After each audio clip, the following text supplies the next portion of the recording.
उखाड़ फेंका। दारुल उलूम देवबंद द्वारा चलाए गए इस आंदोलन के बारे में सर रोलेट ने लिखा कि ऐसी रणनीति को देखकर ब्रिटिश हुकूमत हक्का बक्का रह गई। दारुल उलूम देवबंद ने भारत के लिए जो किया वो आज तक कोई नहीं कर पाया। उड़ीसा के गवर्नर विशंभर नाथ पांडे के मुताबिक ये मदरसा अपने आप में एक देश था। अगर ये न होता तो भारत कभी आजाद न होता।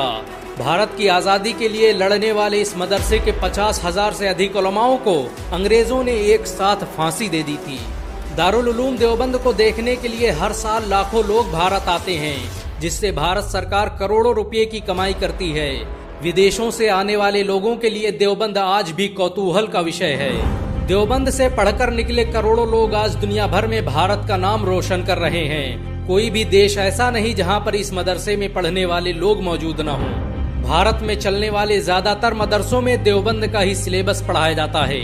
दारुल उलूम देवबंद भारत का अकेला मदरसा है जहां पर हेलीपैड की सुविधा मौजूद है। इस मदरसे में आसानी से हेलीकॉप्टर लैंड कराए जा सकते हैं।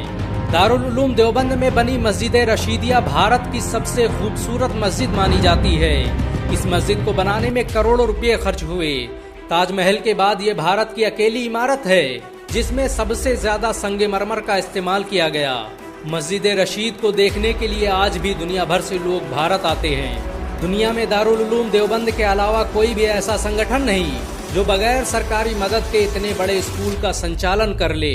दारुल उलूम देवबंद का पूरा खर्च भारत के मुसलमान उठाते हैं। इसे आज तक किसी तरह के सरकारी फंड की जरूरत महसूस नहीं हुई। बहुत कम लोग जानते हैं कि अलीगढ़ मुस्लिम यूनिवर्सिटी की स्थापना में दारुल उलूम देवबंद का बड़ा किरदार रहा।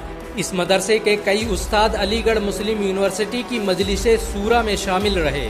मौलाना कासिम नानोतवी की मौत पर सर सैयद अहमद खान ने तो यहाँ तक कह दिया कि उनके जैसा आलिम अब दोबारा भारत में पैदा न होगा। दारुल उलूम देवबंद की जब स्थापना हुई तब इसमें कोई पढ़ने वाला नहीं था, लेकिन आज उसी देवबंद में पढ़ने के लिए दुनिया के कोने कोने से लोग आ रहे हैं। देवबंद आज सिर्फ एक मदरसा ही नहीं, भारत की पहचान बन चुका है। इस मदरसे ने हर दौर में भारत के लिए सबसे ज्यादा कुर्बानियां दी। भारत को जब भी जरूरत पड़ी दारुल उलूम देवबंद हमेशा सीना ताने खड़ा रहा। दारुल उलूम देवबंद भारत के मुसलमानों की आन बान और शान माना जाता है। मुसलमान इसकी हिफाजत के लिए अपना सब कुछ कुर्बान कर सकते हैं। अगर एक मुसलमान होने के नाते आपको गर्व महसूस हुआ हो तो इस वीडियो को लाइक और शेयर जरूर करें। ऐसी और वीडियो को देखने के लिए हमारे चैनल को सब्सक्राइब करें, घंटा जरूर दबाएं।